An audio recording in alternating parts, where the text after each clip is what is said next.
Hey guys, welcome back. It's Saturday racing. We've got 10 races today at my local track Mornington. It's a Mornington Cup day, so it should be a brilliant day out at the local, so let's go. Welcome to the Punters Scrambler, who is Queensland Dart Dog, isn't he?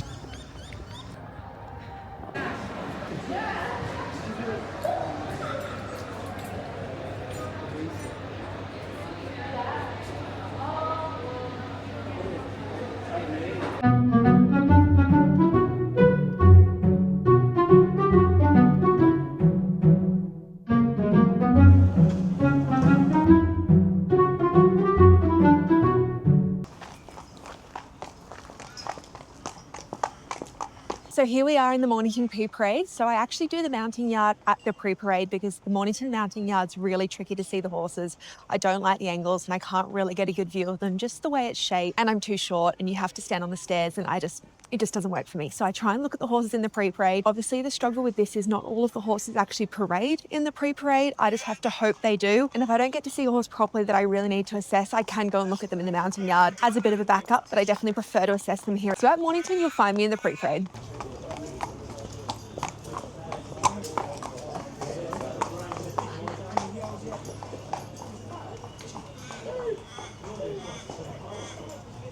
Race 1 is a 1,000 metre race for the 2-year-olds. Okay guys, I'm a little bit scared because I'm doing the one thing I shouldn't do in 2-year-old races.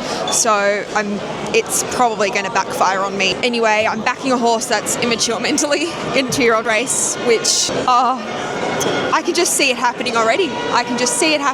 But I have to. He is such a gorgeous horse. He's a beautiful type. He had so much strength about him. He's really mature physically, although he's not quite all there mentally. Poor Mick Price had to strap him, and I cannot recall the last time I've seen Mick Price strap one of their horses. This guy was very green and raw mentally. He's got a lot of maturing to come, but physically I just adored him. He's got so much strength. His fitness is great. He's had 4 weeks since his debut, but he just couldn't look any better than how he presents physically, and I was really quite taken by him. So I am backing him. I just have to hope that over the short trip, he's got an inside barrier, so he should be along the rails. So hopefully that means he doesn't have to think about things too much and doesn't race too greenly, because I really, really loved him physically. I'm going against my cardinal rule with 2-year-olds of backing their professionals. Anyway, I'm backing the 2, the Speed Machine. 52 lengths, Luna Vega, who's trying very hard, but the Speed Machine led. 50 metres to go. Luna Vega's cutting into the margin. The Speed Machine is going to hold on though.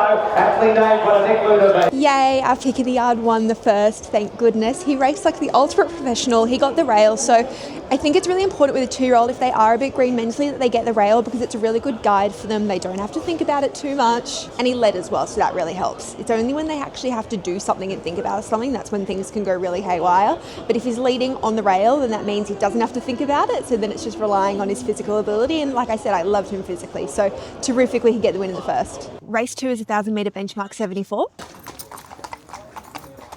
My pick of the yard is the 13 Street Artist. He's a 3-year-old gelding returning here from a spell, so he's parading first up today. Oh my goodness, he has just returned in the most magnificent condition. He is such a handsome, good-looking 3-year-old, perfect sprinting type. He's got a lovely rounded hindquarter, which is exactly what I want to see. I love horses shaped like he is. He's got a powerful shoulder, his stunning coat for this time of year. He just looks to be absolutely thriving. And for a horse first up, he looks brilliant. So I was really, really delighted with the way he's returning. So I'm backing the 13 Street Artist. On the River Street Artist and Blue Hotel up on the inside. The Astro Challenge, Blue Hotel driving through. It's going to be close.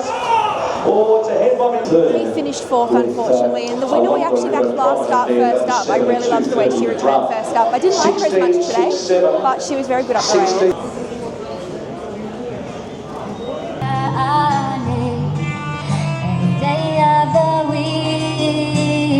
My name is Rose Caulfield and this is Kate Jensen. And so he's pretty excited to be here with you all today. We're going to show you the magic and mystery of the Australian stock whip, along with our beautiful Australian stock horse. Race 3 is a 1,200 metre Fillies and Mares benchmark 70. My pick of the yard is the 6, Not Surprised. It's my first time seeing this mare this campaign. I was just in awe with what a beautiful mare she's become. She's really furnished and just a magnificent type. She is so strong and powerful. She has so much muscle on her. Like, it's an unbelievable amount of muscle. She looked like a colt against these other girls. She's just got stacks and stacks and stacks of strength and power. power. Exactly what I look for in a sprinting horse, but I do love the way she's presented. And at a pretty decent price, I'm happy to have something on the 6, not surprised. The centre of the course, halfway up the straight. It's hard and in front, not surprised, lifting the middle and actually going to go close on its hand. Not surprised, coming in hard and out, they go to the line, not surprised. Yay, she just got there. Oh my god. Yay, that was such a good win. That was really gutsy. Yay, I'm over the moon. She was so gorgeous. Like, she was just jaw-droppingly beautiful. She's exactly what I look for with a sprinter. That's a great result. Race 4 is a 1200 metre race for the 3-year-old fillies. My pick of the yard is the 8 Arlington Row. She's here with 7 weeks between runs, but she just continues to improve every time I see her. And in a pretty tricky yard where I like to couple, I'm back in the 8 Arlington Row. Drove through halfway up the straight, Torching, and the ball to the outside, Nakefar to 50, Torching wearing it down, Torching up to Nakefar, the ball is going to make it interesting, Torching. Well, that was an absolute horror watch on Arlington Row. She finished last only because she never ever got out. She settled behind the leader on the rail and was just coffined the entire race. Very disappointing, but that's racing. Race 5 is 1600 metre benchmark 74 for the fillies and mares. The number 4 Hareeba was a standout for me in this mountain yard. Yes, we have backed her all campaign, but I have to stick with her today, and I thought she looked the best clearly in this yard. Although we've backed her each run this prep, she still has improved really nicely. She's trimmed up, she's strengthened up, she's got the perfect amount of muscle tone over her hindquarters today. I really liked her attitude in a yard where quite a few of them were quite toey. She was lovely and relaxed and very professional. So I thought the 4 Hareeba was a clear standout.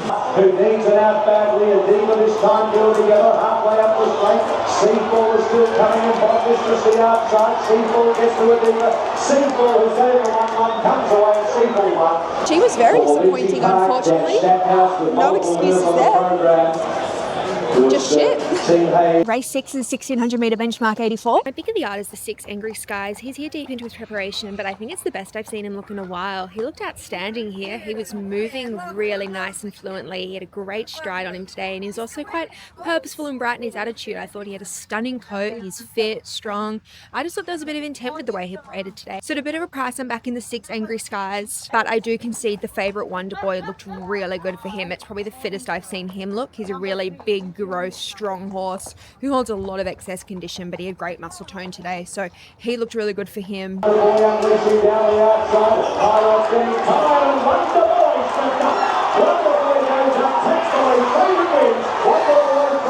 Filthy. I think we've just missed out on the Quinella, which is really annoying. I think the pick of the yard finished 3rd, and obviously I did the Quinella with the favourite. Is Wonder Boy replacing the 3, 2, 6 and 5. Yeah. Oh, that's so annoying. 2, 6 and 5. Highlight second to Kirk. So 1st and 3rd. Race 7 is the Mornington Guineas for the 3-year-olds over a mile. My pick of the yard is the 7 Pavlich. It's my first time seeing him, and he looked brilliant. The most important thing for me in this mountain yard is attitude, and this guy's the total professional. He was as cool as a cucumber. Nothing was phasing him in the yard. He was just strolling around, but he was also bright and purposeful. He wasn't flat by any means. I'm back in the 7 Pavlich.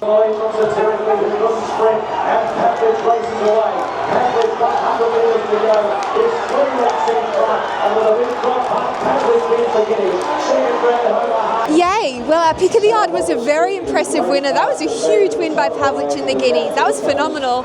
And we actually got the exacta as well. I really liked the filly Grand Omar who got 2nd. We backed the winner and we got the exacta, so a pretty good result there in the Mornington Guineas. Race 8 is the listed Mornington Cup over 2400 metres. Exactly what you'd expect for this sort of race, where most horses here have been intentionally set for the Mornington Cup, so most of them are in fit enough condition to be winning. My pick of the yard is the 12 See What I See. The key for her here, she's rising 400 metres in distance, and I wanted to see her relaxed because she's a mare that can get very toey pre-race, and although she can perform well doing this, rising up in distance, I wanted to see her nice and relaxed and calm, conserving all of her energy for the race, but her attitude today was what was crucial for me, so in a very tricky Mornington Cup, we're back in the 12 See What I See. Moving into the stalls, Jenny Lala is the first one along. In front of Pounding, Kings Valley, and then American Wolf, See What I See, join that Kings Valley and Pounding, 50 metres to go, Kings Valley and Pounding, Kings Valley just in front, and we get Kings Valley. Well, Kings Valley was a terrific winner. See what I see, tried her hard out, she did her best, but it was a great Mornington Cup. Race 9 is the listed Hareeba Stakes over 1200 metres. My pick of the yard is the 17 Recon. He's probably the biggest improver in the yard. He's here second up and his fitness has improved really nicely from first up. He's tightened up, his attitude's also better today as well. He's got some of that freshness out of his legs, which is ideal going back to the 1200 metres. So I love how much the 17's improved from first up, so that's why I've got him on top. As they reach the 150 and Copper Water's chiming in. Copper Water, the General Steel down off Black Island. Recon right down the outskirts. Here's Recon from Oakland. Recon the big winner from Black Island. Wow, that was a huge win from Recon. He came from like near last. That was sensational. And we also managed to back the exacta, so another very good result in the Hareeba. Race 10 is a 1200 metre benchmark 78. Set up. Look at your sparkly boy. I know. So another very even mounting yard where I think 5 horses are in winning condition, but my pick of the yard is the 4 Stolly Bolly. He's here second up and he has improved so much from first up. It's quite remarkable. First up he actually won, but I thought he was quite soft on that occasion and he certainly performed above my expectations. So the fact that he's improved so much here second up makes me think he could improve once again on the track and that he's just come back bigger, better and stronger this campaign, which is really exciting. Awesome type. He's so strong and powerful. He just has muscle and muscle and muscle and he's just a beast. And I just think he's really benefited from that first up performance and he could go on with it here. So I'm back in the 4 Stolly Bolly. 100 metres to go. Duchess Sue is trying to get into that margin. Celsius Star going great guns though. They won't get it. Celsius Star on the last. Duchess Sue. That was a horror watch on Stolly Bolly. Celsius Oh my Star God. straight to the front. I don't know if the form guys expected that to happen or if that was just a really ordinary ride. Duchess Sue had a But that was not a nice watch. after being about a length and a half off the speed before the turn and Shit way to end the day. finish as well. Well, it was a fantastic day on track for Mornington Cup Day. We ended up backing 4 picks of the yard. We had no lays, but that's expected this time of year. Most of the horses are deep into their preparations and race fit, so I tend to like most of them. And that was my day at the races for Mornington Cup Day. Thank you so much for spending the day with me, and I'll see you next time. And make sure you subscribe and stay tuned for all of the Hong Kong content coming up. I'll see you in Hong Kong. Bye.